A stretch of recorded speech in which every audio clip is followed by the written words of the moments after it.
All right. Ready to talk some shit. That's how we start the podcast all the time. Okay. It's like starting from what? Episode 4? Episode 4. Started from episode 4, then and then it just became a thing. Yeah. Stuck. Couldn't do much about it. You know what I mean? It just became a thing, bro. It's like it's like there's an episode where we went without saying, introing the show like that, and people were mad. Yeah. It's like, yo, has it started yet? It's like, yeah, there's 2 niggas talking, so like clearly it's already started. I don't think the podcast started at the beginning. Something went on somewhere. Something went wrong. It's like, nah, we just didn't. But then I did say it. Yeah, later on. Wow. All right, so we've officially started the podcast. There you go. Yeah, there you go. That's how we started. Okay. So the last time we had a guest was episode 5. Episode 5, and that was Critic. Yeah. Critic. He's the only guest we've had, actually. Only guest we ever had. Yeah. Yeah. So episode 21, introducing our guest, Bobby East. What's up? Bobby! Vanilla. What's up, guys? Vanilla Rob. See, What's up? I remember when we did the first interview.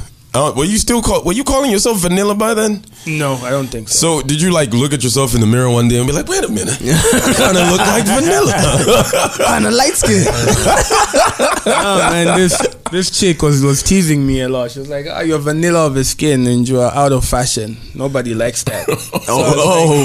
And I told her I'm going to bring light skinned niggas back. There you go. So me and Yemba from Zuba are spearheading that. Oh, there you go. So just to tell you, Fanatik doesn't like light-skinned people. That's some bullshit. That's true. You don't like light-skinned people. I clown light-skinned people. Well, let's see you clown a light-skinned nigga today. Yo, you better keep the same motherfucking energy. Yo. No. Chill. I dare you.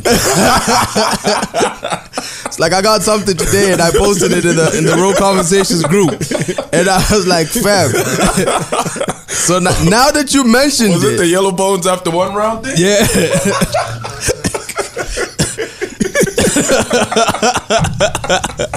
Yo. You're so full of shit. I was like, it really is. Oh wow, man. I'm a dark skinned dude. You know what I mean? Like this has been going on for a long time. I feel like it's part of my part of my responsibility. There's no need for racial. We all black. We all black. In different shapes and forms. Oh, man. Basically. Okay, so where do we start? Where do we start with this? What do you want to talk about? Okay, first, I told Fanatik there was a story between me and him. Yeah, I was like, yo, shit. Can I guess what it is before you say it? Tell me.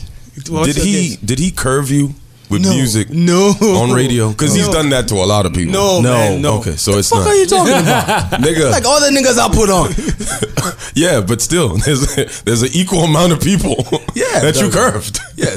Yo, Fanatik, do you remember like some years back, there was a time I was supposed to come through for an interview? Where? When? Which radio station? I don't even remember the radio station at the time, bro. Oh, for real? Yeah, for real. Well, he's worked for Joy FM, Power FM, and now Hot FM. So. It was Power. It was Power. Sure it was Power. Yeah. It was a while back. So he set up for like an interview and stuff. And then like on the day of the interview, you call me and you're like, yo, I used to come. So I didn't even pick up the phone. The one who picked up the phone was Nez. It's like, no, he's not feeling well. That's what he said. Yeah. But what up until this day, I'm always like, yo, Fanatik probably just thought like I curved him or something. But up until this day, this guy doesn't realize what was going on like on that actual day. Yeah. This is the day, the same exact day when my blackmailers decided to call me. Oh, for real? Like they were like, yo, let's meet up because we got this footage. And blah blah blah. Dude, it was like a movie. They were like, come here. Yeah. Make a turn this side. It's like every time I went, they told me to go to the post office first. I went there, parked for a bit. What car are you in? I told them. They're like, okay, now drive to this location. I'll drive. Like I drove around like 5 times. So they were trying to catch me to see if I'm not with the police or anything. Then I meet up with them. By the time you were calling, my phone was with Ness. So I was supposed to do this interview, but just tell him I'm not feeling well or something. That was some real shit. Damn. That was some real shit. So I'm glad you don't remember. Because if you did, now I actually remember. Because it's like, I think I got upset. I got mad because it's like, yo, even that time, you know, like a couple of people didn't show up for interviews, and we were on some, yo, if niggas don't show up, don't play their music. Exactly. So for the longest time, I was like, yo, Fanatik was pissed at that. I would be too. Like it was, but I was like, yo, man, it's probably something I'll like have to explain like later on. Or something. When it's funny to explain. There you go. It was real shit. Oh, okay, cool. Hey. Shit, man, didn't know. Didn't know. So now, don't you feel bad about not banging my shit? Did he stop banging your shit? No, did you? No, never, man. Nigga, did you stop playing this man's music? No, because it's like, you remember our Power. That was like, it wasn't even like a personal, like the radio presenter. That was like the radio station saying, it's like, yo, niggas are not showing up. Yeah. Stop playing the music. But I don't remember the program director saying don't play Bobby's music. No. So that I guess that never happened. Well, that didn't affect anything. Well, so. okay, that's fine. Yeah. You're lucky. We got you. Yeah. So that's. I'd like to predate that, like before the blackmailing and all of that, right? Yeah. You're like, we've spoken about you a few times on the podcast, and we've said people that go to XYZ. There is, I don't know if it's like a curse or something. It's like when you leave, you're done. Yeah.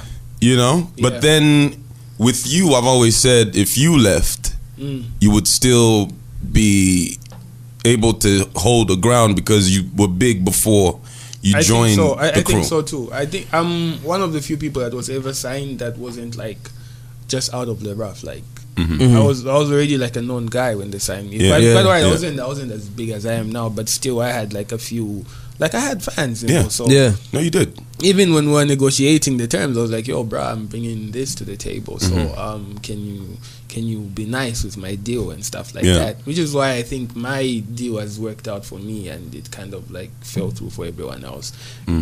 What kind of deal? What kind of deal did you sign? Does everyone else sign 360 deals? Is that what it is? They get some money from everything that you do? In Zambia, I don't do like a proper 360 deal because that would be like a bit extreme. But I wasn't privy to everyone else's like contracts. Because at the time, I just need you to lift the mic a little bit. Yeah. At the time, I wasn't in the position I am now. Like right now, I've got no choice but to go through everyone's contracts. But back in the day, like I was just a signed guy like everybody else, you know. Yeah. But still, I was like, yo, man. Still, the biggest thing that I wanted was control over the music. Yeah, you wanted to own your masters. That, and I wanted to make my own music at my own pace. Oh, there you go. Because, well, the deal initially was that everyone was supposed to record in one place with one producer. Oh, okay. Oh, yeah. Okay. And who was the producer at the time? That was Mzenga. Mzenga was the director of music for. So I was like, nah, I'll record some songs with Mzenga, but I'd like creative control. Yeah. So till now, like no one comes to me and says, do a song like this. Do a song like that now. Oh, you're the president now. Niggas can't come at you like that. And speaking of the presidency, like, I remember we analyzed the situation here, you know, because we always keep the same energy. We got to bring this up. I always wanted to know how you feel about this. My view on you being the president of XYZ is that was sort of a chess move by Slapdee to keep you on the label because you're blowing up crazy. Because remember, we had a conversation on radio when I interviewed you, and you said you were starting a new label. Yeah, I can't remember what the name was. It's still there actually. That's Blackout. Yes, Blackout Media or something like that, right? And you signed Dave. Yeah. And then next thing you're the president of XYZ, and Dave is signed on XYZ as well. Yeah. So it was a chess move to think like that. It was a chess move. But I don't think it's in a way that maybe try to manipulate me or something like that. I just think he's really smart. He's a smart business guy, and everyone knows in business you have to evolve, rebrand. Yeah. So he just didn't want to look like this Mussolini type guy who just like XYZ is his baby. That will always be the case, you know. But he just wanted to show that he's okay with moving with the times. Yeah. And I remember me and him having this talk, and it's like, sometimes you bring me some songs and I don't really vibe with them, then you put them out and they work out. So obviously there's something that I do not know that you know about, like the current state of the music. So I'm trusting you with this, and let's see how far you can take it. So with the current state, like, how did you figure it out? How did you, you know, because the thing is, it's like, you know, I mean, I've been listening to you for a long time. Yeah. You know what I mean? And the thing is, I had to throw that one in there. And it's sort of like there's been a transition now. Yeah. You know, like in the way you sound. Yeah. It's you can easily tell, even when it's just you on the hook and it's a whole bunch of other niggas. It's sort of like the direction was Bobby. The sound was Bobby East. You know what I mean? And everybody else jumped on and did whatever it is that they did. Yeah. So like, how did you get to that point? How did you figure it out? When did it happen? I really listen to people don't understand how deep I research weird things, even frequencies. There's a theory that there's a certain frequency of sounds that Michael Jackson used to use in his music that whether you knew it or not, you kind of like, you will like it and you don't know the reason. And like, I would study weird stuff like that. So in the end, I just started, there's a lot of factors that people don't consider when they're making the music. Like, am I making this music? Is it is what we call headphone music? Is it music like that? What's a good like example of headphone music? Like J. Cole music. Am I making music like that, where a nigga is in his house with his headphones and is trying to think about some shit? Am I trying to make that type of music? Some introspective stuff. Exactly. There's certain frequencies and sounds that you use for that type of music. Am I making music that I want to play in the club? There's certain sounds that you use when you want to do that. Am I making music that is just groovy and snappy and makes people happy? Like, people can play it in a car and people are like, don't skip that. Like, all of these are factors that you have to look at.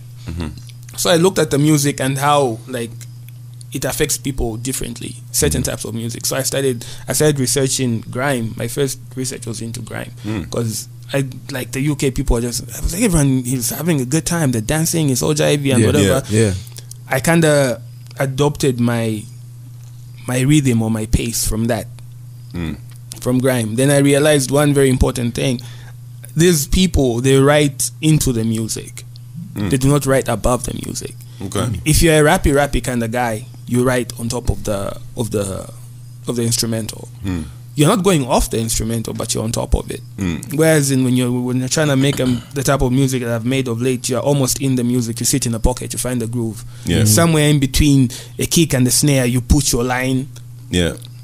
Na na na na na na na na na na na na na na na na na na na. That's like, it's a pattern. It doesn't go ta da da ta da ta ta da ta ta da ta ta da ta ta da, but like it's a pattern. And I figured out that pattern is what you want to make if you wanna do a song that you want to get people to dance to, or people can easily listen to and relate. And it's not overly complicated. So it was a very complex, like, whole thing, like mathematics, all of that I had to do, but I figured it out. I really think I figured it out. And when I did, it was pretty simple. So which was the first record that you made with all that with that formula? With that formula, I would say it would have to be Psycho Bay. Psycho Bay. Psycho Bay was the first song that I made with that formula. Only I added melody, but still the lines are not like they're not too long. Girl, you know you crazy. No. So it's like the same pattern, but the melodies were really, really dope. So once I figured that out, it was easy to write a hook like a Van Damme or For a Long Time or any of these other type of records. But with that being said, you always have to still, after you figure that out, you have to figure out how to take it to the next level now. So it doesn't mean that all the songs have to sound like that now. True. Still, you have to find another groove. So I'm doing some more research. We'll see. So you don't even know what you're gonna make next. I don't know, man. Because all the sounds are always evolve. Like, people tell me all the time. Like, people always like, it's crazy how many people tell me dude, you've got no idea how much we love the old Bobby East. I'm like, word? Well, I wasn't feeling the love then, brother. It's kind of different now. Why Why are you saying you? Why didn't you say it then when I was getting attacked by all these people? And you had all of this aggression. I was like, and people used to say, no, it's too aggressive. It's too, like, come on, bro. But here's the thing: the only thing I can do is be authentic to myself. I always tell the guys, I always tell Stash, everyone, I'm like, guys, as long as I'm happy with the song, if I'm happy with the song and I put it out, if it works, it doesn't work, that's fine. I'd rather it works, but if it doesn't, that's okay, because like I did what I thought was my best at the time. What I don't like is when I'm made to compromise and I'm told, yo, this is a sound that's gonna work. Then we put it out and it flops, and I'm like, I really didn't want to do this in the first place. Which song did that? What kind of scenario was that where like a song came out that people, it didn't really work? I think this was like in the earliest days, early days, when because I was signed by XYZ, but then I never took any music there for the longest time, for almost a year. Because I was looking for like new producers, I was looking for a new sound, and they just wanted me to hand in music, So Harry calls me one day, that's H-Mac, my manager, is like, yo, Snap is like, dude, maybe this is not working out, maybe because Steve-O is handing in music all the time. We've got a gang of Steve-O music, so we're about to start this whole campaign for Steve-O and blah blah. Mzenga tells us you never go to the booth. I'm like, no, I'm looking, there's something I'm looking for. So this one day I remember, I'm like, yo, there's this guy, tall guy I used to know, Nez Long, somewhere from, let me look him up, because he used to do music. Maybe he might have, because I'm always looking for like someone at the grassroots. He might have a producer for me. I met up with him. He's like, actually I do. He's this young boy that produces for me. His name is Stash. Come and meet him. So I went through and I found this boy. He looks like 14. He looks 14. He plays me these beats, and they're the most complex instrumentals I've ever heard in my life. I'm like, this boy, what the hell, man? So I told him, I was like, you're very talented, but I don't think you're ready to start making music because you're not, your music is it's overdone. It's like instrumental music. You just play like jazz. Exactly. No one can sing or rap on top of this, because any type of melody they would want to put on it, you've already played. It's overproduced. Oh, there you go. It's overproduced. So it's like, word. It's like, okay, let's go find. There's another guy. His name is Dash.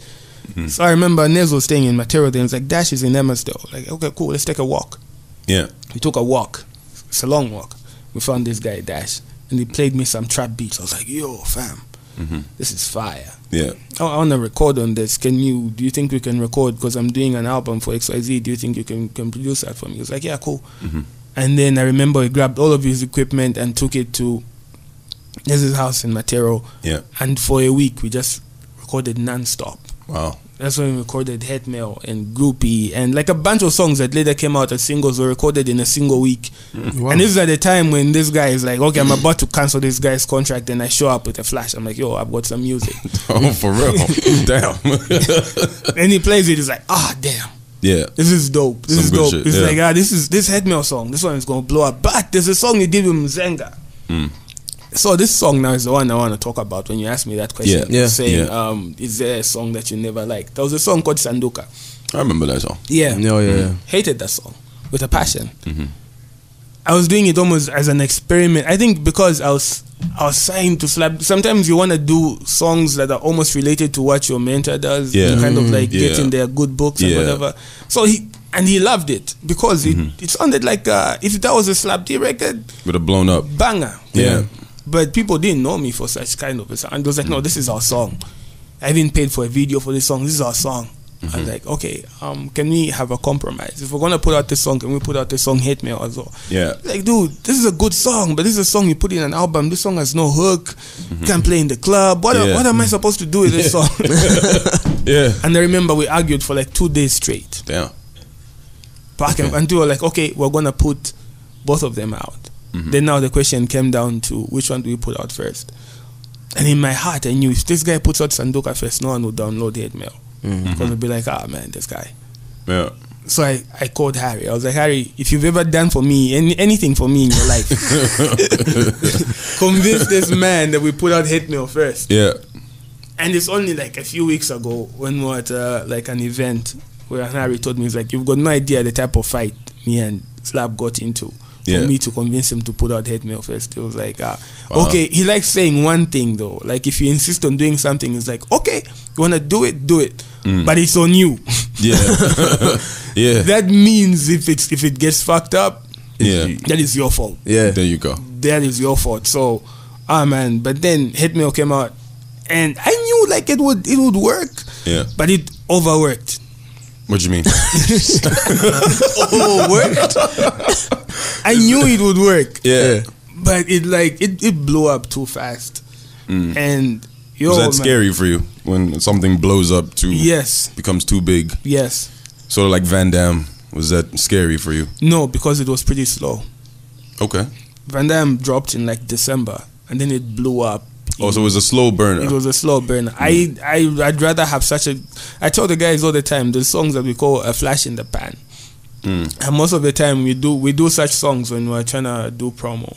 Yeah. Or like you want to drop an album, you want to drop a single afterwards, you do a song that's going to stir people, and like songs that people are going to talk about a lot for like 4 days and they die out. A lot of my songs that I've worked out are songs where you hear it and you hear it again, you hear it again, then again. All of a sudden it's like I'm still able to perform those songs because they were never overplayed. People can still enjoy them like they just came out. I still start my shows with like a Let It Drop or a Next to You, and people still love it. Like, oh, that song, man, I almost forgot about it, but it still bumps, you know. Yeah. So when songs blow up, for instance, even though Van Damme was slow, I know for a fact that Van Damme, man, for a long time, I only have like maybe 1 more year of performing those records, maybe even less, before people are like, we're kind of tired of this. Yeah. Enough. Enough. Yeah. So when you listen to your old music with your newfound formula, like, do you cringe? Like, wow, I wish I knew this information back then, or did you accidentally make hits? No, and those frequencies just happen to be in there. I do not cringe at all. I just think here's the one thing, man. I do not lie about my situation in the music or what's going on. Like I always used to clown about being broke in my old songs and stuff like that. I would say I'm in Matero, no worries. So now I really was in Matero. I really was about that life, you know. So that music sounded so rough and like very angry because that's where you were at the time. Exactly. It was real. That's where I was. Yeah. That's why I was in Matero, man. I was doing hate mail, I was in Matero. I was doing Matero, I was in Matero. So it kind of comes, if you listen to a song like My Film Papers, I was on the copper belt. And those people have got a lingo of their own. Yeah, you know? There you go. Yeah. So any type of situation that I'm in, I adapt to that and put it in the art. That's the only way it can be true. Okay. You know, so but like, what I mean is like, you have this hit-making formula now. You didn't know this information before, but you still had hits. Accidentally. So, like, what made people gravitate towards the music now that you have all this information? Yeah, I just think it's a thing of like when you're perfecting your craft, you know. Yeah. You still have like the talent in you. Yeah. You can still do this. It's just that sometimes you don't know what you do right and what you do wrong. I just have the info at my disposal right now that I didn't before. It doesn't mean that the information wasn't already in me. Yeah. I just know better now. But even then, it's not a science, you know. It's not a science. So I might have the formula, but the way things work, depending on people's moods and what happens, this particular formula works for this period in time. It will have to evolve. Yeah. I think also we have to remember, especially for songs like My Fiompe Boss, that was under Ben Blazer, right? Yeah. You know what I mean? And like he had a lot of respect from a lot of people. You know, so it's like, you know, when these people are coming out and from his label, you kind of take it seriously. You know, if Ben gives you a CD and says it's like, yo, this guy's, you know what I mean? You know what the thing is? There you go. Ben always had the formula. And we didn't realize it because me and Joey just used to make music, like a lot of experimental music. We carried all of the songs excited. years and years and years of music. Like we took it to him and he plays like, these are nice songs, but you guys are making these songs for yourselves. There you go. Hey, just telling you the truth, just like that. Songs that you're making these songs for yourself. Firstly, you always used to, what did you used to call it, man? I'm trying to bounce. Where's your bounce? Where's the bounce? What's the bounce in your song? And he was very, very very concerned with the low ends of the song, because he would tell me the low ends of the song will make or like break a song. So like a song for like Mafia Boys, for instance, J.O.B. made like a typical hip hop beat for that song that I rapped on. Then Ben came through and they added an 808. When you listen to the song, it goes like, boom, boom, boom, boom, boom. That was the first time I ever heard anything like that in my life. I was like, what is this? You need to realize this is before trap.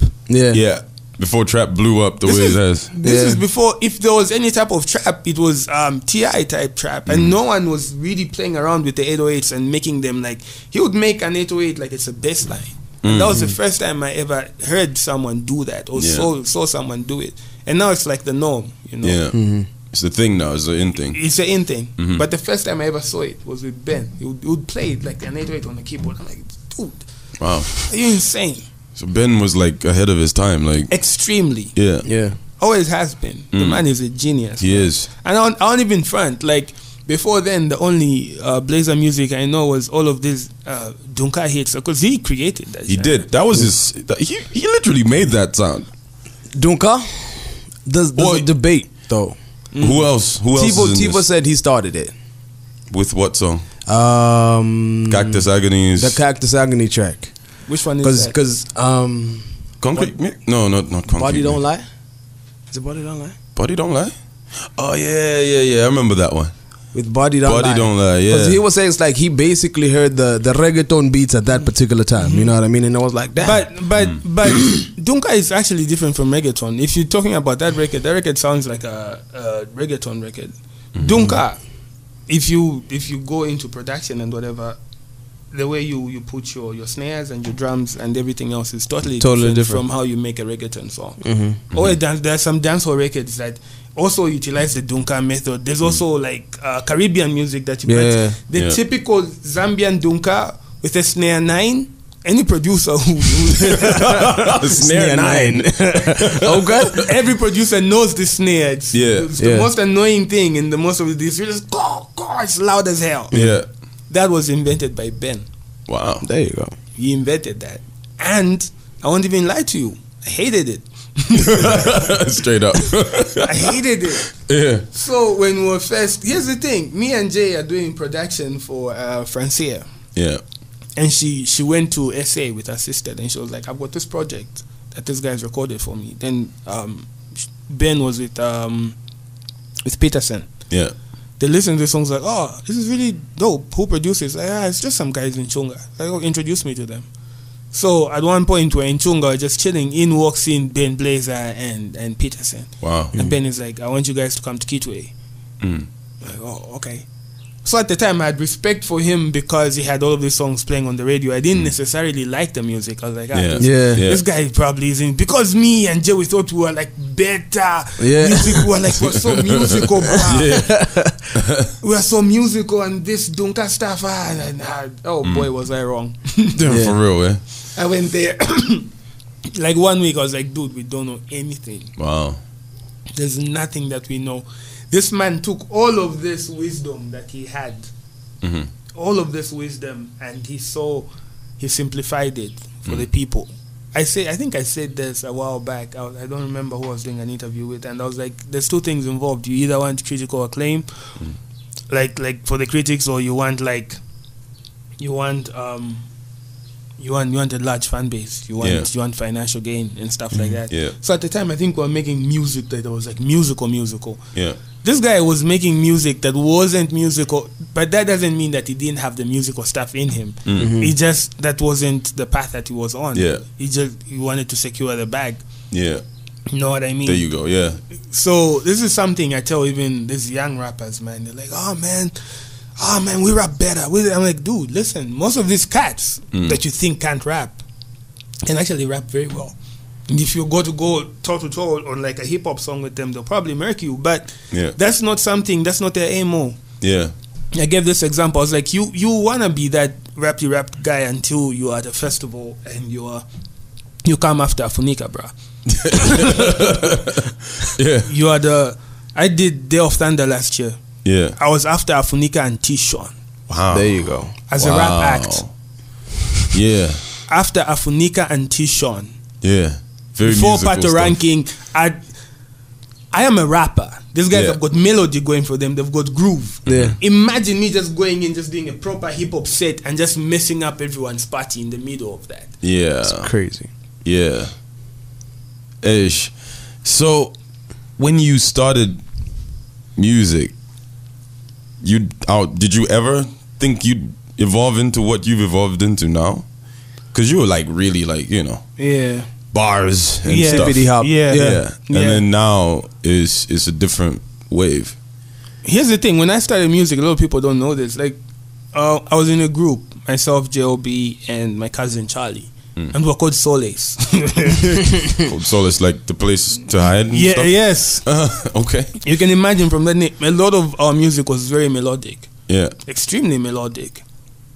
We only started rap like after it was like the new wave. So like, okay, let's rap. So you've always been this guy? Yeah, I've always been this guy. That's something people don't know. I've always been. So when people tell me, no, you're selling out, I'm like, no, bro, actually I sold out when I started doing rap. The irony.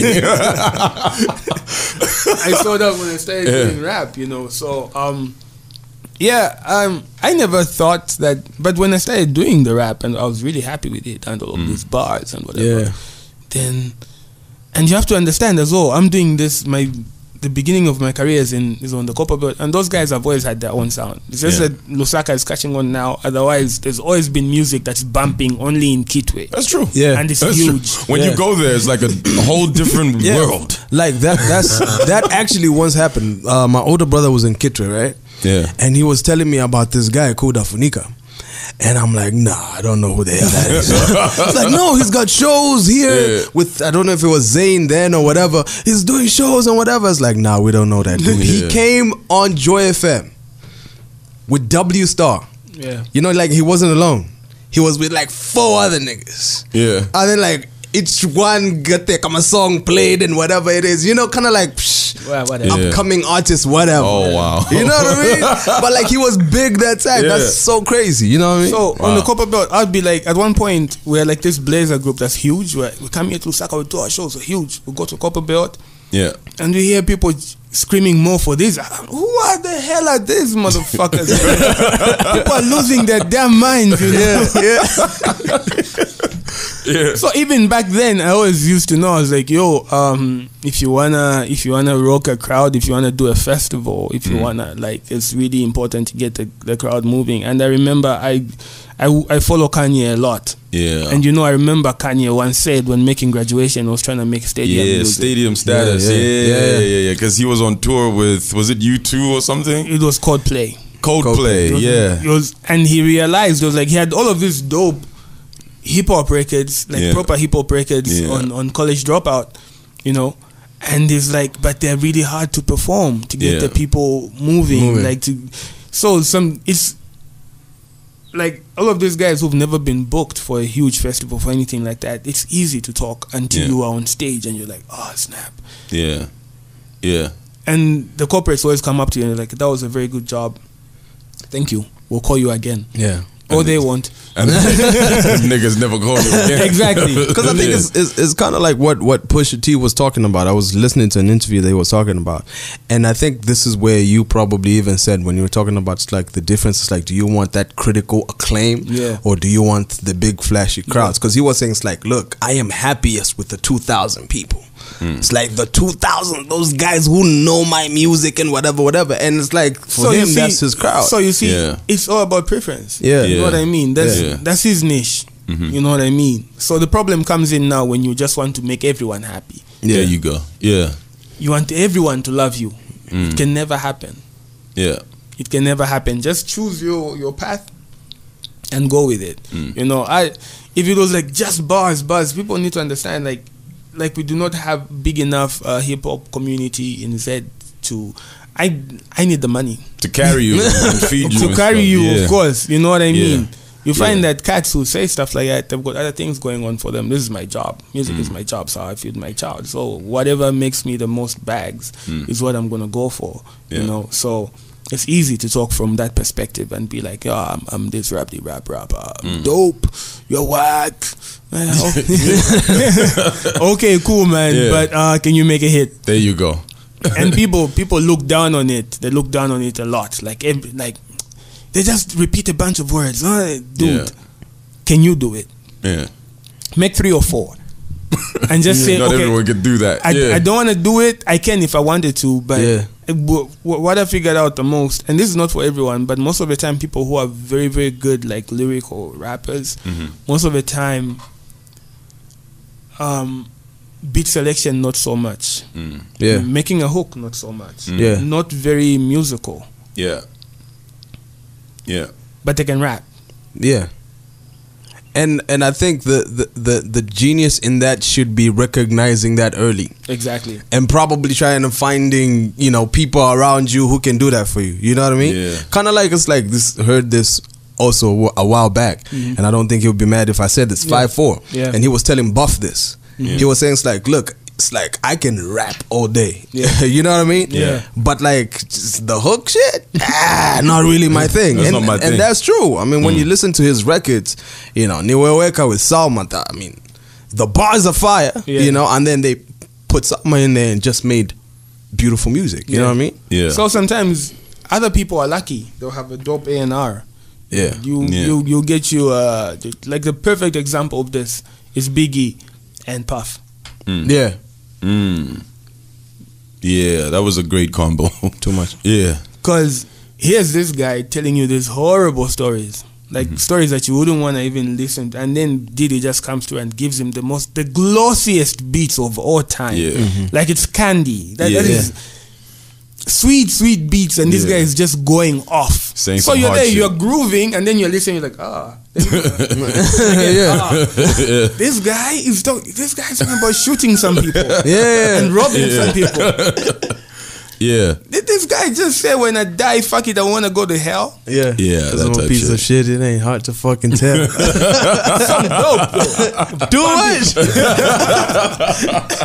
Oh, man. So with that being said, like with Graduation, Kanye, his beats were very glossy. And he was giving, I always tell, like, he was giving the music room to breathe. That's the difference between an MC that rocks the crowd and just people just like rap. So like, if you give the music, you find the pocket and you give this guy. He did Flashing Lights, man. And actually, I remember Flashing Lights was a record that he said was his favorite on Graduation. It's like, the beat is able to breathe. I'm doing enough. It's just it's enough. It's enough. I'm doing what I can. The beat doing the rest. And it's building. It's building. Sometimes that's a beautiful record. So some people talk about not putting like spinners on a Bentley. Like it doesn't need that. No, not at all. Sometimes some instrumentals are very beautiful that the more simplistic you make the song, it works. Just let it breathe. There you go. So for a long time was your record, right? Yeah, I can say that because Slap said it first. If you had never said it, I would never tell that story. I would never. Give Them Hell was your record. No. That wasn't your record? No. For real? No, that wasn't my record. Is that because KB hasn't said it first? Do we have to wait for KB to say it?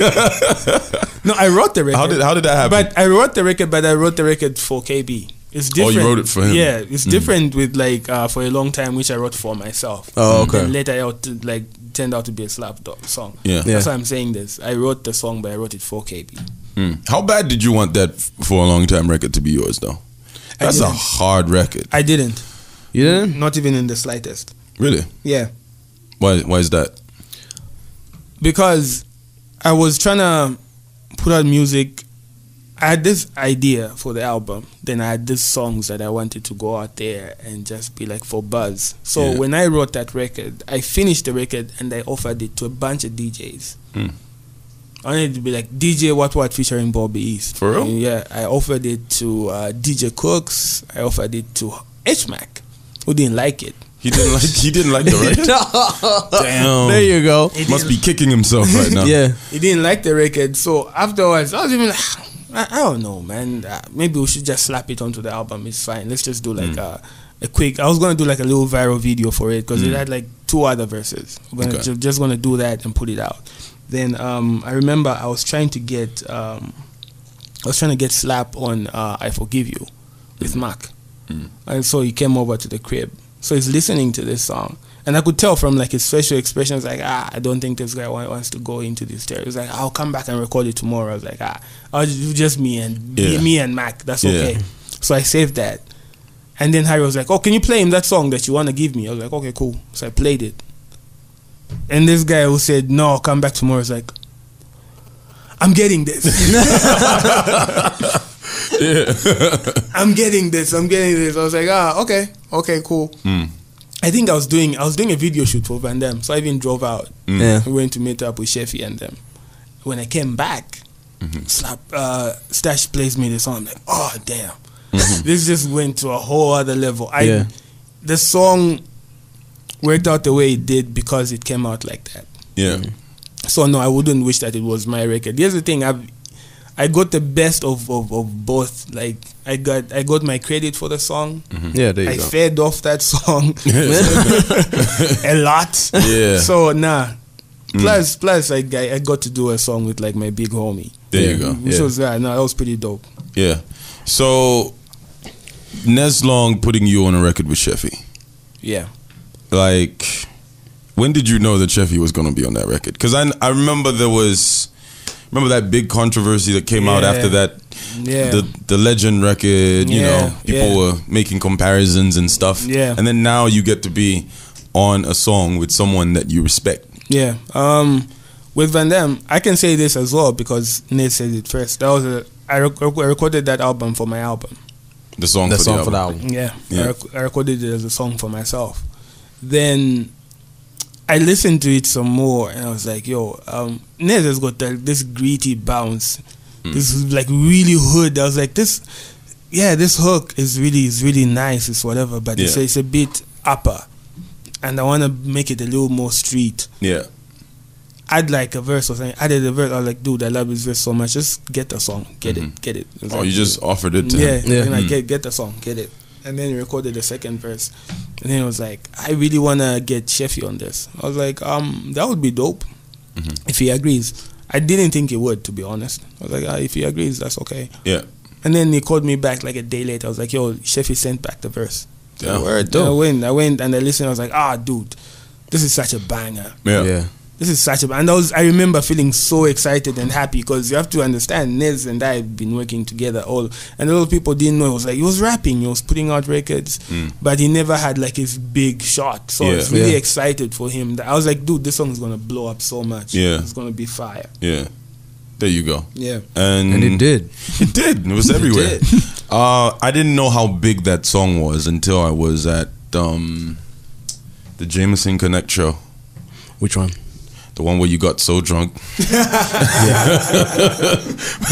I went to play foosball for 2 hours. This nigga was slurring his words. Who plays foosball for 2 hours at Jameson Connect? I was kicking niggas' asses. Jameson Connect. Because I'm the champion. Of this shit going down. Nigga is playing foosball. I was the champion the whole time. Niggas were running away from the table. There's no proper light even. Nigga, I was in my soaks. I was killing people in the dark. Yeah, whatever. I was the man on that table. So now, These records come out, man. Snap, and like the award season comes up. It's like I'm checking out best hip hop. Yeah. For a long time, Van Damme, Psycho Bay. I'm like, bruh, that's like almost all the slots taken. Yeah. That's crazy. That was your year, man. I was like, this is some crazy ass shit. You took over shit. Like I remember I was in Kawe and I sent you a text. Yeah. Because I'm in the club. And it's just records that either your songs or music that you featured on. Yeah. You know, that's what's just playing in the club. I'm like, yo, God damn it. You're really killing it out here. You know? Man. So that was crazy though. That was really crazy. But I don't know, man. So like currently for you, I mean, it's for me, it sort of looks like it's been in chapters. You know what I mean, for your career and whatever. So it's like you are where you are at right now. Yeah, you know. So I think the next level, because I think for a long time we've really had for a long time. Shut up. It's almost like it's been Mac and Slap at the top for a very, very long time. You know what I mean? Yeah. And I've always said this. It's like, where's everybody else? And here's the thing. Here's what I said last time. I was talking about these kids, man. And you know, and people like using the word new wave. Like, that's new wave, man. This a new wave. I really want these kids to do well. Yeah. I really want a bunch of them to do well. It keeps everybody on their toes, and it's just really, really. But you can point out like a few who have like kind of jumped out of like that same era of rappers that was, because even though Mac and Slap were at the top, I was still like there lingering somehow. Yeah. You know what I mean? Like no one just brand new has popped. I can't think of a lot of people besides like Wills and 408 Empire who kind of like transcended. Exactly. Yeah. You know what I mean? So I'm always telling this. I'm like, now we're the king of the new wave and we're doing this and what I hate the most is that every time someone says new wave, you tell me new wave, then I listen to your song and it's just like it's a Travis Scott song. Yeah. Or Migos. Yeah. That is not a new wave. That is just you interpreting a different type of song into like, and you can't even make it your own. You want to sound like these people. Yeah. You want to talk about things that do not relate to any of us. You want to rap. You are just rapping about having a Draco or some shit like that. Are people rapping about having Dracos out here? Dude, I hear you don't understand. Like, nigga, you ain't got no Draco. Fuck out of here. I receive a lot of music and I listen to as much of it as I possibly can. Yeah. So man, I don't know, like this new wave of like trap, this one that I don't really understand. I don't have to hate on it because I don't understand it, you know. If it works, it works. Yeah. But here it's not working. Yeah. So stop it. And it's not. It's like I mean, for me, it's big homie just said that. You gotta listen. I think it's about finding your sound. You know what I mean? And for me, that's why I've so fucking loved AKA's last album, Touch My Blood. Yeah. Because it's like it was different from what he usually does. It was sort of like he stayed away from the rapidy rap as well.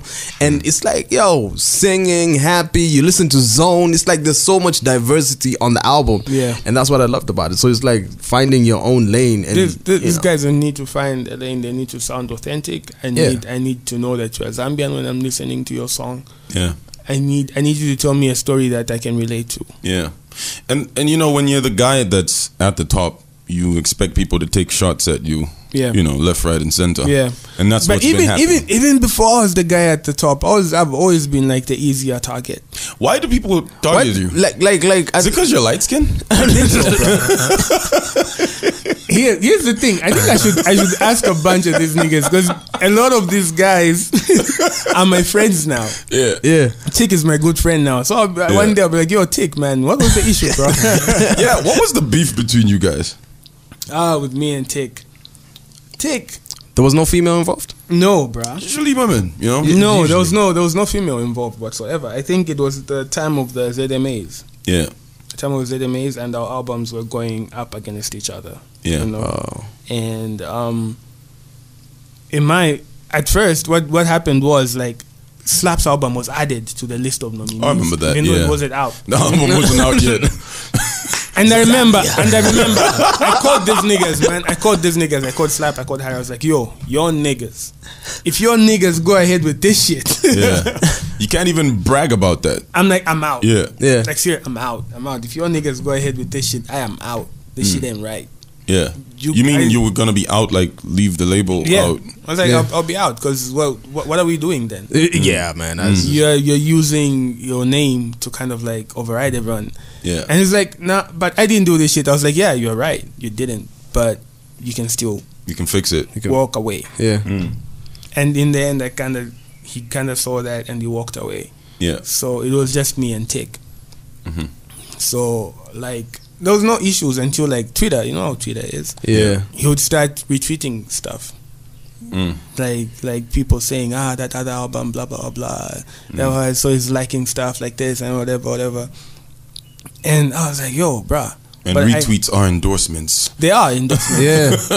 I was like, man, I thought it was cool, man. Yeah. When I know he hates on the song Vitumboa a lot. I kinda understood that song. I understood it. Its intent. Yeah. Yeah, me too. Totally got it. I got it. Yeah.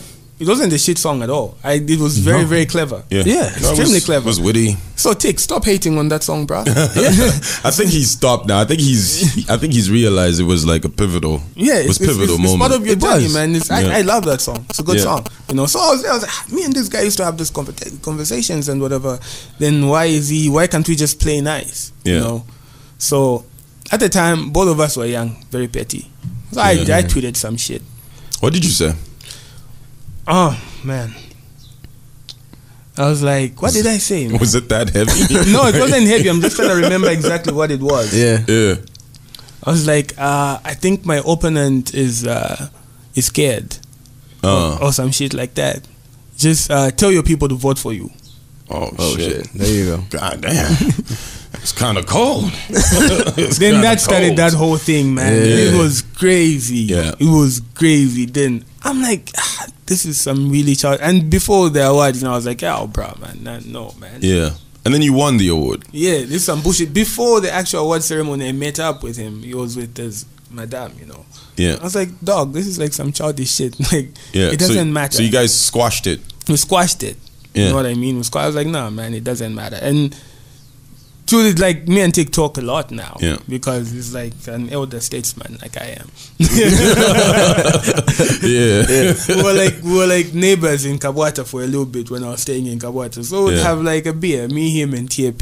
TAP doesn't drink though. Yeah. We'd have like a beer and have like talks and whatever. And I was like, oh, okay, that was crazy. Another person who's a good friend of mine too is 32. Yeah. Like I always wanted to understand. It's like, what was that beef about? Where did it come from?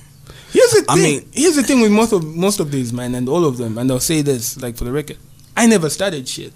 Yeah. I never started anything. I was just on my own path, doing my own thing, you know. Yeah. Then it was always a thing of, why is this garbage getting airplay and our dope music is not? I'm like, bruh. That doesn't make any sense. Like, I am not at the radio station dog. I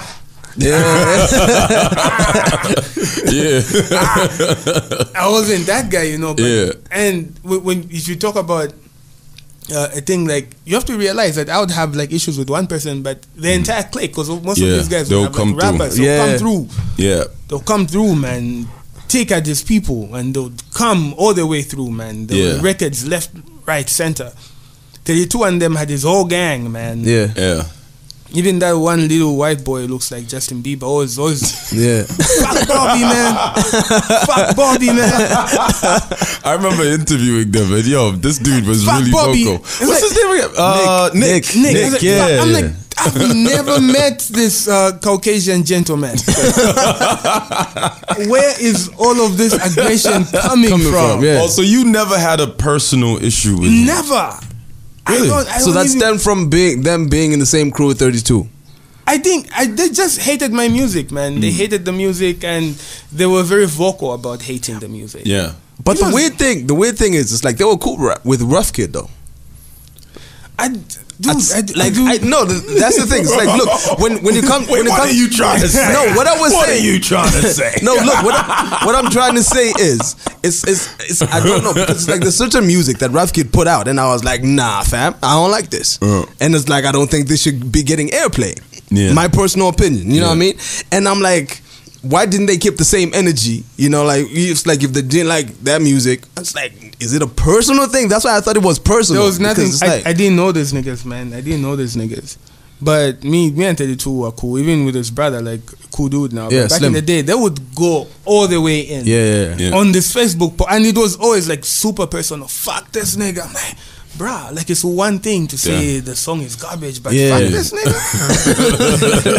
We're going that far? We're going that far? So they made songs, they made like artwork. I'm like, I'm watching this shit, I'm like, oh man. Yeah. And in the back of my mind, I want to rap, I want to go against these niggas. And Harry looks at me and is like, oh, dog, come on, man. You got a career that you got to think about. And and the reason I do not respond to people now is because of what I learned back then.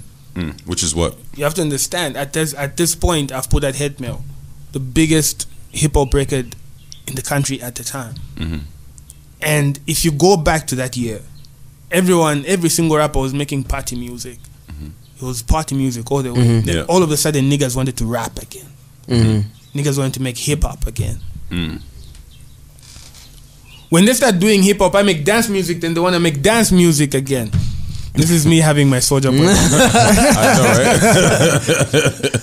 No, let's forget about that. So, Hate Mail comes out, huge hit, okay? And I'm getting attacks from these guys. And I kind of bit into it. Yeah. And I have these songs that I've recorded that I need to put out, you know, and I kind of neglect my path, and I record like one Corolla or some shit. Yeah. I start responding. All of a sudden, I'm in the mud with this nigga. Still play that song, by the way.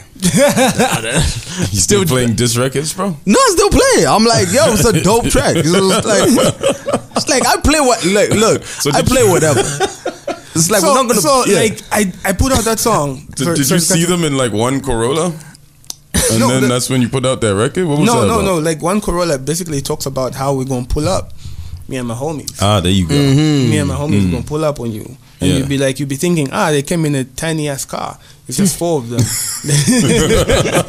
It's like not knowing. It's like anthemic type music, you know. I love that song too. I love it. And when I do shows, people scream. I just don't perform it. But people go, do one Corolla. I'm like, no, man. And then they put out like this other type personal record. Now this one was like it was just messy. And Harry was like, dude, you're forgetting what your path is. You just need to concentrate on what you need to do and forget about this other shit. You have to realize that only you and a few people here on Facebook can see these guys, and your name is nationwide. You're giving people a platform that they haven't necessarily worked for. Yeah, that's true. So I learned that the hard way, and so to kind of fix it in my heart, because I couldn't go against these niggas dissing them. Yeah. I just started putting lines in commercial records. A lot of people think that this beef ended well. The final beef song between me and 32's camp was Kumatero, and a lot of people don't know this because it's like a commercial song. Like it blew up. Yeah. I just wanted the message to reach him, and it reached him. I know it did. He called me up. He called me. He's like, let's battle.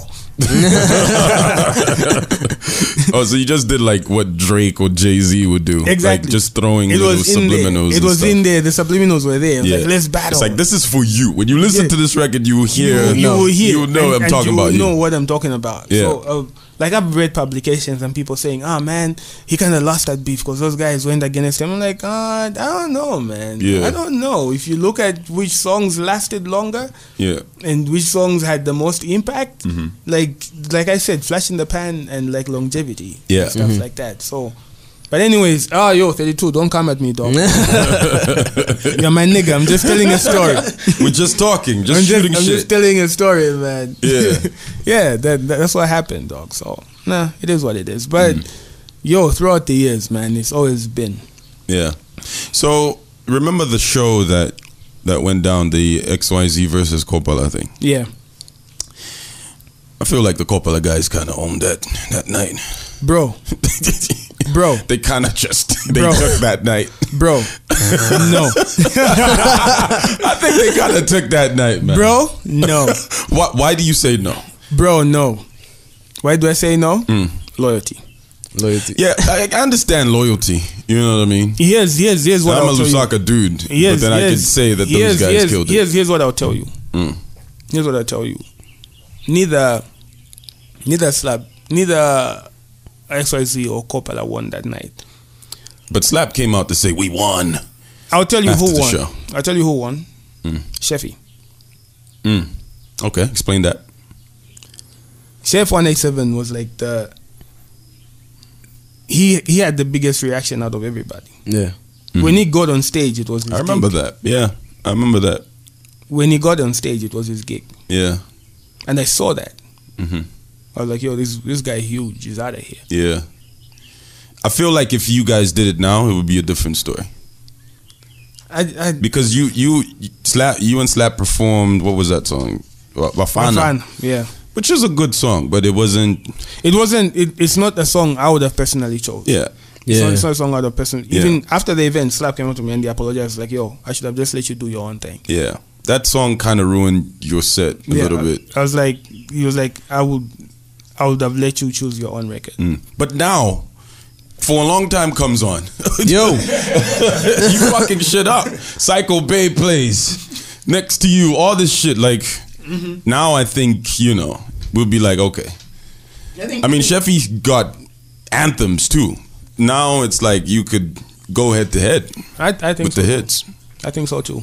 Yeah. So in regards with that, I'm not really sure. In terms of camps, Slap and Mark II at the time I think were evenly, like at an even pace. Yeah. But the one who stole the show was Sheffy. Chef 187. That's one of the nights that solidified him. Like he's he's out of here. It's gone. Yeah, you know what I mean. So, the thing with Sheffy is like it's when his energy is so. It's so like down here. Like his center of gravity is so. He's a laid back guy. Yeah. But people love him like crazy. Yeah. Like sometimes I try to understand why.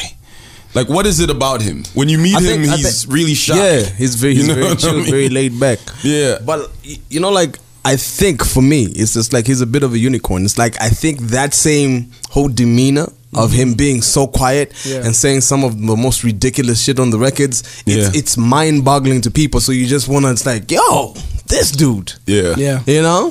A contrast in energy. It's I just think that the records are pretty dope. Yeah. He makes some good songs. Yeah. But relatable. But like him as a person. Like it's like, and I'm not throwing shade. I hope nobody's catching those kind of vibes. I'm just like, people gravitate towards him as like, have you been around him when people were trying to? Yeah. It's crazy. It's bananas. It's wild. I don't know. Maybe it's and you too though. Yeah, but I feel like now it's I'm much crazy. more. But I'm crazy.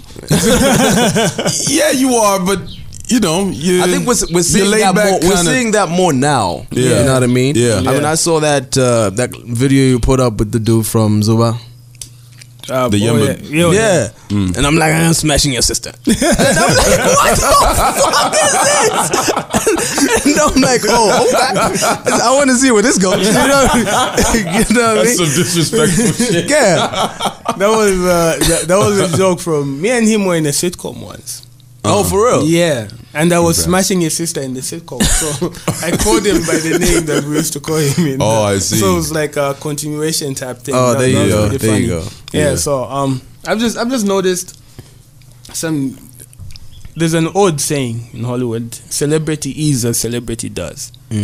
Back in the day, it was just about the music. Now with the internet and whatever, we have to. People have to see your personality. People. Sometimes you can just survive off personality alone. True. Yeah, true. Like Cardi B. Like that's how she blew up. She finessed Instagram crazy. Like crazy. And you watch reality TV, so you knew about her before her records. Yeah, I did. I did. And when I saw, when I was like, shit, this is that crazy chick from Love and Hip Hop New York. You know what I mean? Yeah. So sometimes you can survive off stunts. Yeah. As XYZ, we've survived off a lot of stunts. There were years that we didn't have very solid music, but we were relevant and up there because we just do like some crazy shit. Yeah, you gotta balance it out. I guess. But also with the whole the whole social media shit comes a lot of negatives as well. Yeah, you know what I mean. I saw that fucking post about someone saying some shit about your kid and whatever. Yeah. And I got so mad at that. I was like, yo. Yeah. For real. People play too much, man. True. People play a lot. That shit could get you hurt, man. Easy.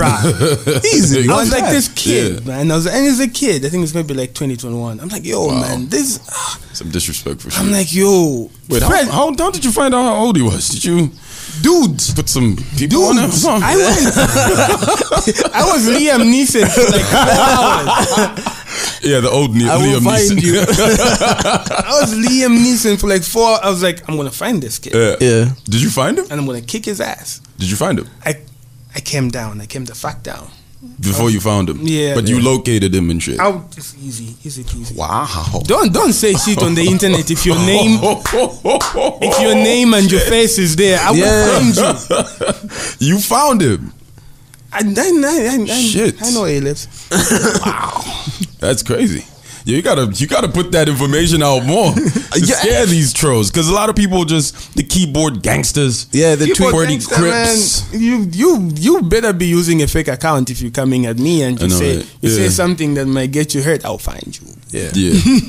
Have you found some people before? Nah, man. Nah. Come on, Bobby. It's never gotten to that level. Let's just say we've met up with some people in clubs and there were physical altercations. Oh, for real? Physical altercation. Oh, damn. Yeah, your trolls, you heard that. Yeah, you have to realize most of my guys, man, they don't come from this side of town. They're from Matero. And over there, it's a big personal. So is it true that Chunga is actually named after your father or grandfather? Grandfather. It's for real? It's for real. Wow. It's not a myth. That's crazy, man. That's crazy, bro. That's true. That is very, very true. Damn, like, was he a chief? Like, what was it? Did he just own the whole place? I think he was like an early settler or something. So he like bought a shitload of land and called it Chunga. I don't think he called it Chunga. Sometimes, some people just name it. From what my understanding is, they used to live in an area called Chinika, which burnt down or something. Okay. This is like during Kaunda's reign. Then they were told, no, you gotta move to this other place. But no one wanted to. It was gonna be called New Chinika. No one wanted to go. So like my grandfather went there, bought like a bunch of land. So I think everyone who had to come through maybe had to buy land from him or something. So they would say Kwachunga. But when you go to Chunga, there's a subsection of Chunga called Chinika. Which is why these people like set up essentially. Yeah. Wow, it's an important piece of history right there. I mean, Bobby, he's walking around like Denzel Washington. I run shit here. You just live here. It's my shit. It's my shit. So you're making an album with. Is this for real? It's for real. I feel like y'all are trolling, man. No, it's for real. I'm just trying to round up the girls. It's for real. I want to be in that party. I know, right? It's for real, man. Here's the thing. I so love the melodic stuff. I really love it. I want to take it to the next level. Yeah. I want to take it to the next level, but as Bobby East, I think I'll get a little bit of flack for that because I've kind of abused it a little bit. But if I'm doing a collab album, then people kind of like let it slide a little bit. So, but I think it's dope. It's a really dope artist. I think we'll make like some really great music. And a lot of my music has come from like situations like this, man. Watch the Throne and stuff like that. Like it's just we never do it here for some reason. Especially when people are at like their peak. People want to do it when things are kind of going downhill. Because when you're hot, like I'm hot, he's hot. Yeah. So it's like I don't need you. It's that type of thing, you know. But I just wanna prove a point by just doing it while both of us are at like our peak. Yeah, that's interesting. Because it's like it's weird because it's like I think I've heard of a couple of other people who were supposed to do collaborative albums, but it never happened, and I don't know why. So we already local guys. We already got some music flying around. Like it's dead serious. Yeah. Damn. It's dead serious. I'm trying to sell the idea to call a group Hydro Girl. That's what we'll do. Ladies and gentlemen, next on the stage, Hydro Girl. My song. Get the fuck out of here. Hydro Girl featuring Dave. Hydro Girl featuring Your Maps. All of these ballad niggas, and we do a bunch of ballads and shit. So how does that conversation happen? Where it's like, yo, you know what would be great? Let's make a fucking album together. Like, how did that go down? It was pretty easy actually. We were doing Mossy Chills together. we kind of recorded a few songs here. I was like, that will be dope. Don't you wanna work on something? Yeah.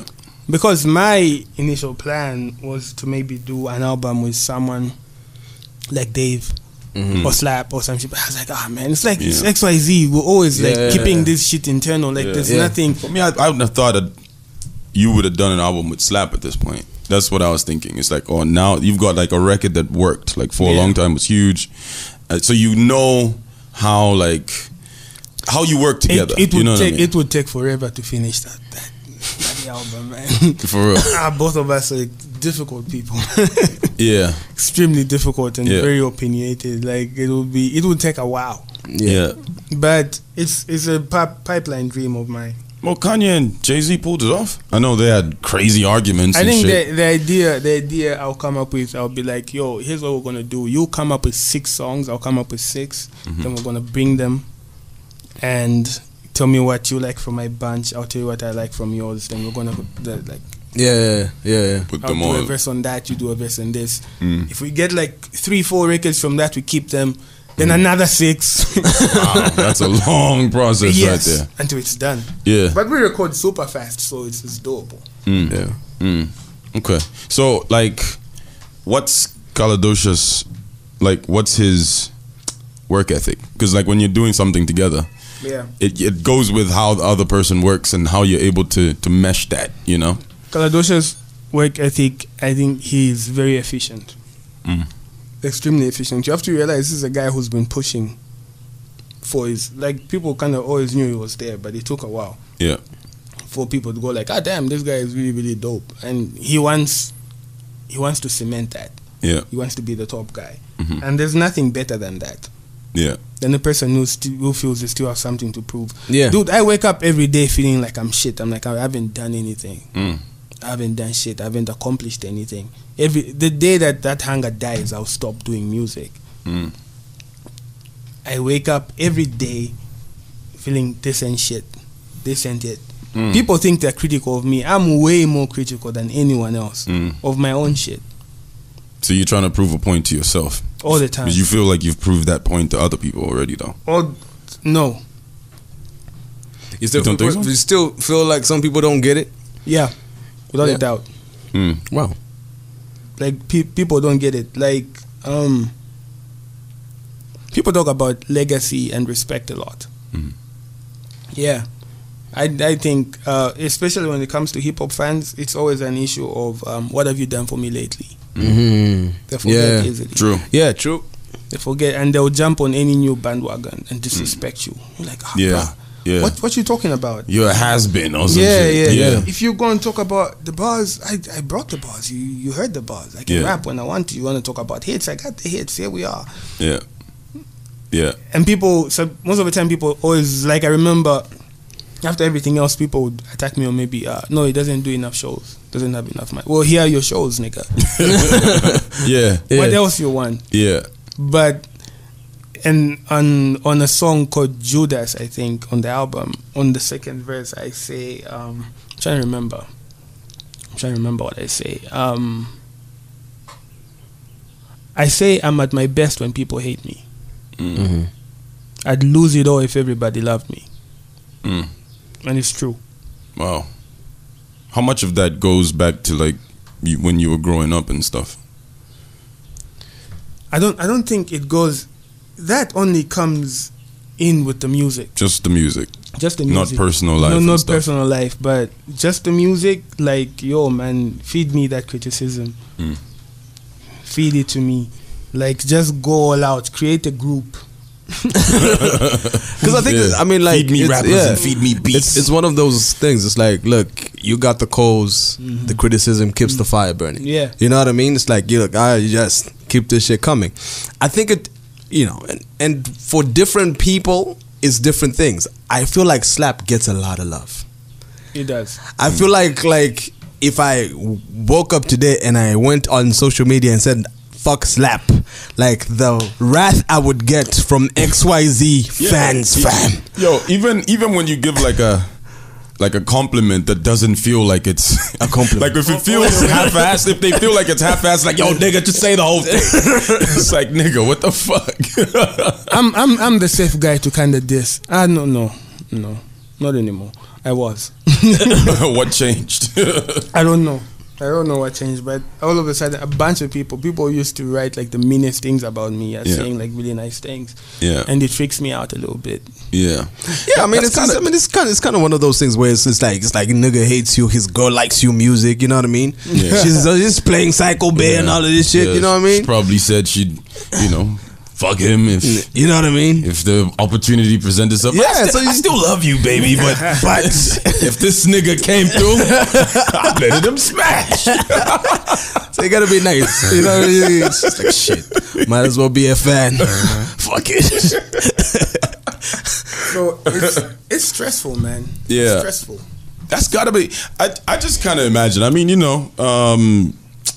we always talk about this. It's like we as radio people, we get a lot of love, but like people that do music, it's just a different type. Because like music is able to change your mood if you were feeling this way, So it's like you can take a certain experience that you talk about and make it like it's like, oh, I went through that shit. Yeah, that's why people feel artists like that. Yeah. So getting that amount of love. It's gotta be weird. It is. It's not. It's not even like, I don't know. It's like people are smiling in your face all the time. It's weird. It's weird. And back in the day, I used to say, "Oh, now people just show love. They just show love, but they don't really like." Bruh, I met up with one of the guys who's handling my online streams for the album. I was like, dude, have you seen these numbers? Because back in the day, people would just say, no, we like it, but then no one would buy a CD, man. We sold, I don't even front, we sold like 300 copies of Beast. 300. For real? 300. Wow. Okay. 300 physical CDs of Beast. 300. So you made what, 3? And that was like at 50 kwacha. Oh, okay. I was about to say you made 300,000. that was like at 50 kwacha. Like 30,000 or something, yeah, actually. And it wasn't anything. Then this album comes out and it's like streams on streams and people are buying CDs and I'm in the street and it's like, okay, this is actually love that I can quantify. Yeah. You can put a number on it. I can put a number on this love. People love me this much. Yeah. You want to know how much people love me? I can put a K at the end. ZMK. Yeah.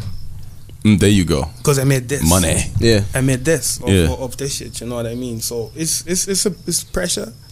I think it's different when niggas want to take pictures with you in the bathroom and shit. You know what I mean? Trying to shake your hand. That's how you know a nigga really loves you. You know what I mean? It's like, yo, I love you. It's like, yo. And people think like it's usually like it's the niggas, man. The niggas the most. Niggas.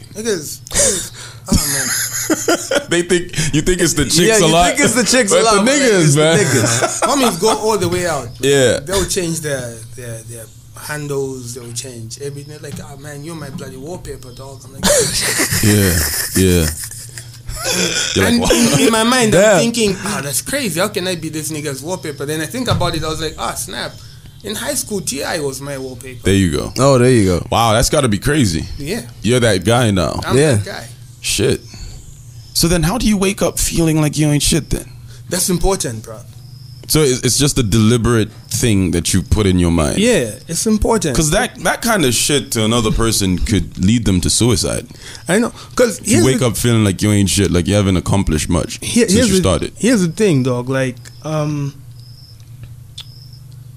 I told myself one thing. I will never allow celebrity to get to my head. Yeah. Ever in my life. Ever. I try to live a normal life as possible. I don't walk or talk to people different or anything like that. If I'm going to hit on you or snap you, it's not because I'm famous, it's just because I don't like you. There you go. Yeah. Just because I don't like you. That's pretty much it. I just live my life. I go into every room assuming no one knows me. That way you're not setting yourself up for disappointment. There you go. Because if you're feeling like you're this the shit, and people are like, it's like, who is you? Who is this bastard? You know you've gotten to this point where, there's Zambians have this thing where they know who you are, but they'll ignore you. Yeah. When you're at a certain level. Especially Lusaka. Yeah. Especially Lusaka. But Lusaka on the upper bill, they don't play like that. They don't play Lusaka. But I feel like you've transcended that. Yeah. How can a nigga ignore you? No, it doesn't matter. Like, it really. I mean, I'm just saying generally, like the atmosphere around you should be different now. It's like you've moved from being the guy who you can just pass in the street and act like you don't know. People can't pretend anymore. Basically. It's pretty much like it's impossible to pretend. Yeah. They'll just say, I don't know a lot of Zambian artists. That's usually the line. I don't know a lot of Zambian songs, but I know you. Yeah. Oh man, that's a classic line. Which is always a lie, by the way. Yeah. I always know that's a lie. Yeah. But thank you still. There you go. Yeah. I remember a friend of mine once did that, and this is back in the day, you know what I mean? Back in the day when Chameleon was real big. Mm-hmm. It's like, you know, he came to get some music systems and whatever, and it's at the flat, and they're bringing down equipment, and then, you know, it's Chameleon on the other side, and then the owner of the equipment is like, you know this guy, eh? And he looks at him like, no.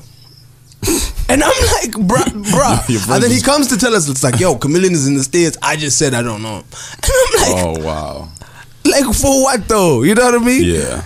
Your friend was just an asshole. Yeah. But like, it's just like, this is like, Lusaka is like that, man. We're full of assholes. So it's like, if you can get the assholes to like you, think about that. Yeah. It's crazy. You know what I mean? Yeah. That's crazy. Yeah. Mm-hmm. So when you saw Raf Qaeda washing his car with Hennessy, what was the first? I know what came to my mind. What came to your mind? Pour the whole damn thing. No, he didn't pour the whole thing. No, he did, like, pour the whole thing. show us it's real. That's what was going on in my head. I was like, listen, man, I'm a rapper. He's a rapper. Rappers are full of stunts. If you want to put a stunt, commit. Yeah. Pour the whole goddamn thing. Pour the whole goddamn thing. Listen, man, a lot of people say a lot of shit about Raf. I love Raf. Yeah. Personally. Love him. Mm-hmm. This man is he's himself. He wears his heart on his sleeve, and he's received, if there's someone who I think we're at like equal pace of receiving like a whole lot of shit from the public, it's Raf, man. Yeah. That man has received a lot of shit, but yo, dog, he's remained relevant really, really, really long. That guy did songs with Mainza, man. What the fuck? That's crazy. It's Mainza, dog. Crazy. Yeah. So when he's telling people, I'm your OG.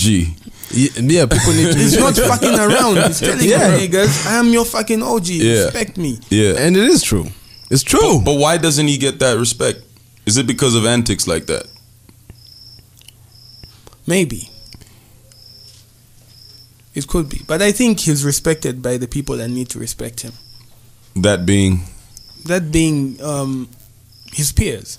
I respect him. I know a bunch of people that respect Raf. Yeah. But when, you know, the thing is, I guess the antics for real, man. It's like the time when he was trying to be Lil Wayne. Yeah. When him and crazy. MC Wabwino were doing the Birdman and Lil Wayne thing. But dog, you gotta understand, this is showbiz, right? It was funny, right? But imagine if everyone just moved around and were super mellow. Like everyone was just laid back, and every single musician you knew was as calm as Sheffy. Yeah, I get that, right? But then that sort of tarnishes or puts a chink in your armor or some shit. No, it was entertaining to me, man. No, for me that was just lame as hell. It was 100%. It was lame as hell. But like, yo, that's why people won't take you seriously like that. Lame as hell. You know what I mean? It's like, look, I don't fuck with his whole catalog. You know what I mean? But like this, I cannot disrespect him as an OG.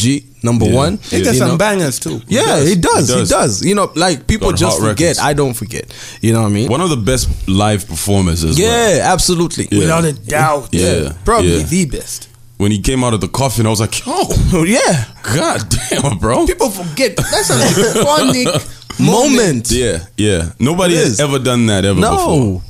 Yeah. Iconic. This nigga was at the Born and Bred Awards in a white limo. I was watching that from home. Yeah. Oh, you ain't even hot yet at the time. I was like, damn, this nigga came out in a limo. This nigga came out in a fucking limo. Yeah. This guy understands showbiz, and sometimes with showbiz, dude, you gotta take the good with the bad. He's realized that even his bad publicity works for him. Yeah, and if he has this like the thick skin to handle it, then why the fuck not? Yeah. I mean, like, what happened a couple of weeks ago when he put out that picture of him? It's like, you could tell it's like it was one of those weird-ass, lazy-ass pictures, and he's just looking like shit, and then he says, blessed and handsome, or something like that. And everybody, look at this guy, look at, and then I'm like... Yeah, he knows how to fuck the internet up. He knows that thing.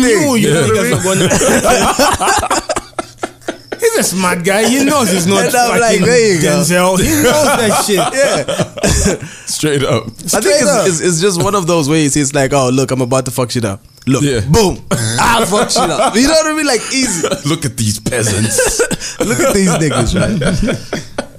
Yeah, but yeah, shout out to Ruff. Like, what's their relationship with Slap? That is an OG relationship, man. They relate on a level that, you know, one of those things where, like, they tell if your parents are fighting or your big brothers are fighting. It's above your pay grade type shit. It's above your pay grade. Yeah.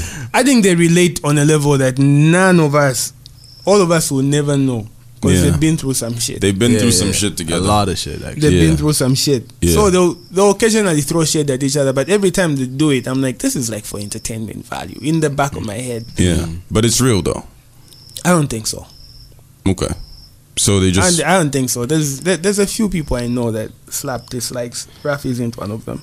I think for me it's one of those where it's like at this particular point they can both independently live without each other. Yeah.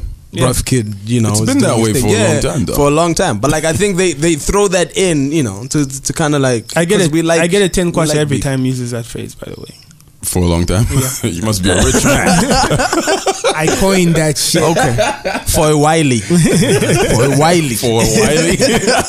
That shit sounds lame as hell. That is the most Charleston shit I've ever heard. I know, right? Charleston just has its own lingo out there. Hey, I used to be, I'm an Avondale nigga, man. I used to be from Avondale back in the day. Same thing. Yeah, Avondale. We're all the same, man. We're all the same. You're from the same hood as Swish. Yeah, that's your OG. Let's not go there. Let's not go there. Please. You rhymed cowbell with Avondale. Nah, respect your fucking fuck OG, that shit. Man. Fuck that. He rhymed cowbell with Avondale, bro. That's some hard shit. You better put some respect on that nigga. Play that shit. I can't even remember the song, bro. Love me some Swish, bro. When I'm having a bad day, I throw that shit on, bro. I swear. He's got like an album. I wanna bang that shit. He's got mixtapes. I wanna bang that shit in my car. There you go. There you go. This guy laughing like I'm being sarcastic. He wants to no, you're not being sarcastic. I know you're being real right now. Yeah, of course. Bring up stuff between me and Swish. Love Swish, man. It's a beef. Put him on. Make it real. Put him on a song. Avondale versus Matero. Nah, Avondale doesn't want that smoke, though. No, they don't want that smoke. Nah, they don't want that smoke. You never know. Nah, they don't want that smoke. I mean, Swish probably got Chainda goons. You know what I mean? So then that's Chainda versus I know Matero, Avondale loves a fight, though. Yeah. They do. Yeah. They had the knives through and shit. Yeah, they do. But nah, baseball bats. Like my Matero niggas take that shit all the way there, man. Yeah. I think the one fight I'd love to see is like Matero niggas versus people from the Copper Belt. That would be epic. That would be crazy. That'd be crazy. I'd pay. I'd that get would like be crazy. The toughest 10 people from Matero and the toughest 10 people from Kitwe and get them together. Yeah. That's crazy. The insult fest would be epic. Yeah. Fight would be awesome. Yeah, man. So you're out of the hood now. You're in some suburb. Out. Fuck that shit. Why did you leave the hood? Because they were robbing me, man. For real? They robbed me twice. Wow. Why is it that your own people? I know. You know what I mean? What did they get from you, bro? Here's the thing, right? Because they ain't robbing you when they see you in the streets. Like I made some money, then I left. Yeah. Then I started feeling like I was down, man. I started feeling like I wasn't connecting to anyone. I'm like, all these people are fake. I don't know anyone here. I just need to go back to the hood and go be like my day ones and my friends and shit like that. Yeah. That was a horrible idea. Why? It doesn't work like that. Yeah. People change and they evolve. Yeah. They will never relate to me the same, even if no matter how much I try to be the same guy. You got money now. Yeah. You got money now. Like you can't, the kind of conversations you have That's exactly it. So I wanted to stay there for the sake. I had this image in my head of how home used to be, and I kind of like took out all the bad stuff and only remembered the good stuff. It was nostalgia. There you go. Oh, and the bad stuff is you getting robbed. They robbed my ass, man. Did they get like shit from your studio or something? No, from my house, dog. Shit. From my house. Wow. Like TVs or like just they got a lot of shit. Yeah. I was like, and someone told me like, no, they just do it every time you move in. Like, if you move here in the first week, you get robbed. Damn. Okay, like it's like a welcome. They'll rob you. Welcome to the hood. That's so hard. Now you know better. It's like welcome. You know better now. So lock up, please, and get these locks with the noise that make the noise and get all. I was like, okay, cool. Yeah. Secured my house. I was like, okay, secure now. Go for a show. Come back. Door is open. Everything gone. I was like, no niggas. Fuck y'all, man. Damn. I'm out of here. You need to get yourself some pit bulls, bro. So I'm out of the hood. Out here advertising your pit bulls and shit. You need to get some pit bulls, man. I'll get myself a pit bull, man. Shit crazy. So you got puppies, man. You should talk business. We'll have a conversation, man. Yeah, you should. So I was like, yo, niggas, love y'all. Peace. Bye. Yeah. Peace, man. I'll be coming to visit y'all when I can. Yeah. So before we, wrap up, I feel like we should probably touch a little bit on that scandal you had back in the day with the blackmailers. That's what we started with the podcast. Yeah. Because now you're more free to talk about it because it's like such a past memory. It doesn't affect you the same way anymore. Man. Fuck those niggas, first of all. Yeah. Why don't you expose them? The guys that tried to blackmail you. I know them. I see them from time to time, but like I really have nothing to gain from that. Are they kids? Are they kids? Were they kids? No, they're like older. Yeah. Grown men. Grown men. Some of them are like super old, like my dad's age. What? Yeah. Wow. But how did they get a hold of the video? The phone was stolen. Then someone tried to sell it on the street. Then the guys it's Katondo guys. Yeah. They're pretty much the people that went around like trying to do that, But at the time I wanted them to be arrested and whatever because it was gonna vindicate me because the police were accusing me of like recording that for sale or shit like that. So I really wanted them to be caught, but they were never caught. I just saw them like a year or two later, and I'm like, I really have got nothing to gain by trying to go after these people again, except digging up shit. Yeah, that's not. So you told the police these are the motherfuckers that did this shit. I told them I had photos, I had names, I had numbers. These are the people. Zambia police is trash. We have said that on almost every podcast. So you give them names and evidence, and they didn't. Evidence. I was like, these are the messages these people used to send me. Yeah. Put up Ruth's phone. I was like, this is the message they sent her. Yeah. These are the people. This is the guy. This is his name. Yeah. This is what he looks like. Yeah. And like, we'll go. They went to Katondo like once, and they're like, we know this guy, but he's not here today. Oh. Never went back. Wow. Yeah, there you go. There you go. And there's a police station in Katondo Street. You know that? Yeah. My aunt used to work there. Okay. They have like a relationship with those people. Yeah, they do. People that sell cars and laptops and all of that shit. Like they So they usually have like an agreement with them. Yeah. We'll hold on to you for a bit and we'll let you go. Yeah. That's what that is. Mm-hmm. So everybody's getting a piece. It is what it is. I'm not bitter or upset about it. Yeah. And then when Ruth came out with the promo to the Penthouse party? They kind of used that as the premise for advertising it, and she was in there, and then she wrote Psycho Bay on the mirror, an obvious reference to the situation that yourself and her got into. I really do not know the inner workings of that ad. Yo, man, I don't know. At the end of the day, she's gotta work. She's gotta do what she's gotta do to make her money.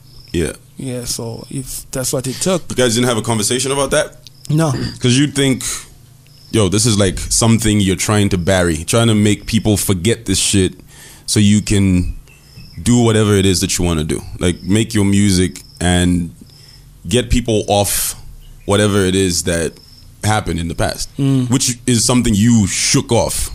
Yeah, I kind of shook it off. Yeah. Personally, I really, if I was privy to the discussion with regards to why they wanted to do the ad in that way, I'd have like something to say about it. But it is what it is, man. Like I really cannot hate on someone if that's what they wanted for her to do the shoot. Then I guess I did, because I've rapped about it as well. I've kind of used it to sell songs.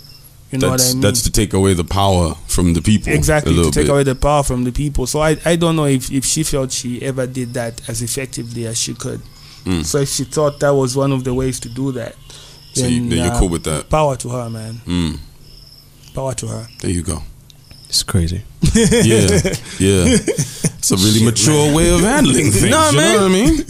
Yeah, elderly statesman. Shit done changed now. The first time it like aired and whatever, I got a bunch of calls. And obviously at first you're like, what the hell, man? But I thought about it. I thought about it. Oh, you sat down and really broke it down. Really broke it down. And I was like, man, it's nothing. Yeah, it's nothing. It's like when all of that shit was happening, all of that negative shit was happening. There's police involved, all of that shit, right? Any girls hit you up in your DMs like, yo, what up? What's really good? Of course they did. That's what chicks What's do. really good? That's what people do. How many people do you think went into Iris's fucking it was inbox? Always I'm here for you, a shoulder. Oh, there you go. I appreciate that. There you go. Thank you, guys. A shoulder and anything else. Shut up. It's like, what, you got like, pussy on your shoulder? No, it's like it says buy one shoulder, get one whole body free. Damn, Fanatik, you're a nasty ass motherfucker. I know. Yeah, man. Damn it. It is what it is. Yeah, man, but we're proud of you, man. Thanks, really man. proud. Yeah, man. Thanks, really dog. proud. Thanks, dog. I appreciate that. Man. Yeah. I'm still working. Still in my prime, I think. Yeah, you are. Yeah, man. I mean, I'm just looking for this shit to get turned around right now. You know what I mean? Kind of like, you know, like how Jay-Z's is right now. It's like you don't look at Jade like he's trying to compete with the Kendricks and the Coles and whatever it is. No. You know what I mean? It's like he's just in his own OG lane. I'm looking like next coming couple of years, it's like should be like Sheffy, Bobby East on top. You know, like the OGs can do OG shit. Then they can chill. You know what I mean? They can do OG shit. And stop putting my name in their damn songs. There you go. Yeah, I guess you have to work your way to that. Yeah. Jay-Z has how many albums? Is a whole 13 as a solo act. Yeah. Yeah. So yeah, it's ridiculous. Anyway, we're still working. Yeah, man. Still putting in work, and like I said, we're proud of you. Thanks, keep on doing your shit. Thanks, a lot of cats are doing international features now. Yeah, features with international acts. Are you looking into that? I have a few songs from the album that have got features. A few. They're pretty big. Yeah, but I won't disclose that. Okay. Off the Calidocious? No, off Vanilla. Oh yeah. Off Vanilla, we've got a few remixes. Okay. Oh, okay. Yeah, with some guys from SA, some guys from Nigeria. Nice. Yeah. Nice. Okay. Brilliant.